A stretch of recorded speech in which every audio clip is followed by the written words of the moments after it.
D'autres ont fait des serpents un business. En grande banlieue de Bangkok, Yoon, 52 ans, chasse là où le béton n'a pas encore envahi le paysage.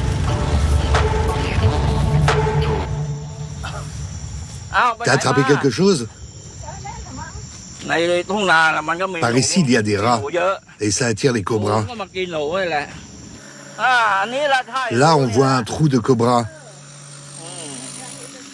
Mais on dirait qu'il est sorti. Yoon ne cherche que des cobras à monocle. Des serpents que l'on peut chasser légalement et qu'il revend cher. Une bonne prise pour moi, ce serait un cobra de 2 kilos. De la taille de mon bras. Une bête d'1,50 m à 2 mètres. Dans le garage de cette maison, Yoon va enfin trouver son bonheur. Je vois une trace ici.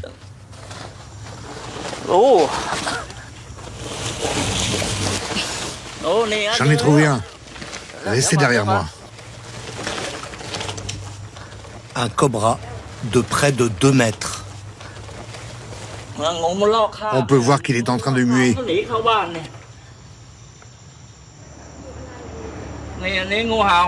C'est pour cela qu'il a l'air plus calme. Cette femelle va pondre des œufs. Donc il ne faut pas sous-estimer le danger. Elle pourrait nous mordre. Le venin neurotoxique du cobra paralyse le système nerveux. En cas de morsure, la mort peut survenir en 2 heures s'il n'y a pas d'injection d'antivenin. Yoon était employé de mairie dans un quartier populaire de Bangkok, avant de tout lâcher il y a 20 ans pour devenir chasseur de cobras. Ce travail lui rapporte bien plus.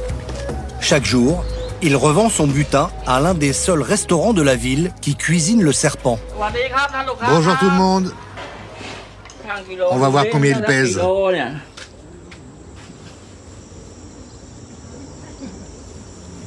1,8 kg. Presque 2 kilos. Belle prise. T'en as combien? Un seul, mais il est beau. 2 kilos, c'est bien. À Bangkok, Madame Sa est surnommée Cobra Queen. Dans ce bac, elle conserve une dizaine de cobras. Un brun énervé.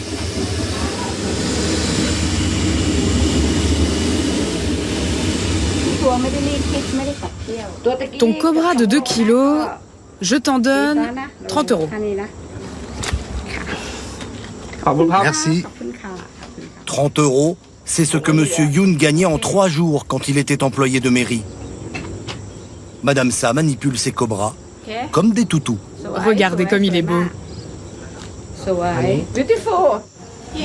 Comment vous faites pour qu'il ne vous morde pas? Il faut le tenir avec délicatesse, comme un bébé. Si vous le serrez trop fort, le cobra peut prendre peur. Et un cobra effrayé peut faire de gros dégâts. Madame Sa en a fait l'amère expérience. Il pèse combien? 3 kilos. Un accident filmé en direct. Ce jour-là, elle accueille l'un des youtubeurs les plus renommés du pays, Pong Lang, 2,5 millions d'abonnés. Un tournage sans encombre, jusqu'à ce moment.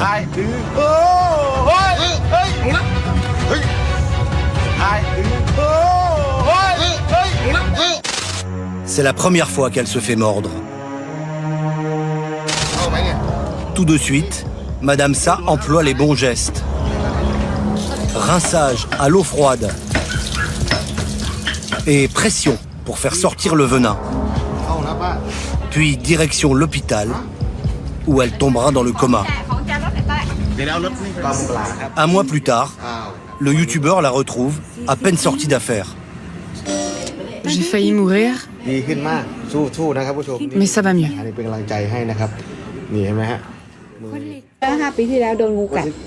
Voilà la morsure que m'a faite ce cobra.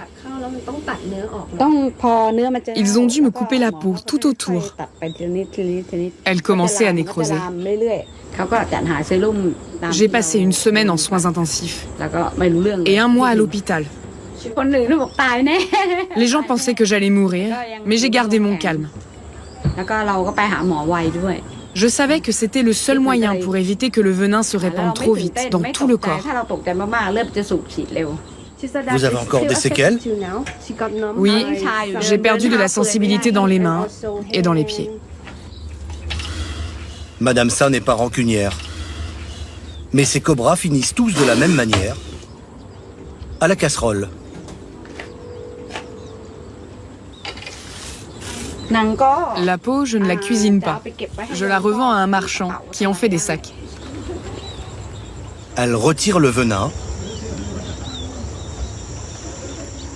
puis attaque les 2 recettes qui ont fait sa renommée. Le cobra frit et la version tartare poêlée, avec du basilic sacré et des piments. Coût de chaque plat, 20 €, 3 fois plus cher que le reste de la carte. Une spécialité que découvre Chalida, une Thaïlandaise en vacances qui vit en France.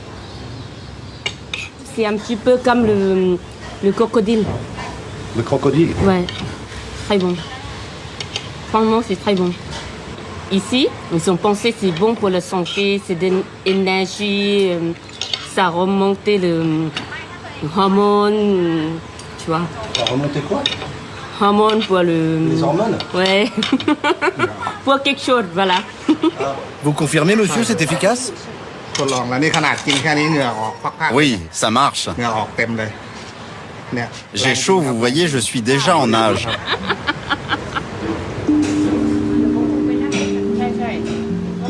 Chaque année en Thaïlande, 7000 personnes se font mordre par des serpents. Une trentaine décèdent, principalement dans des zones rurales où les paysans n'ont pas accès à l'antivenin.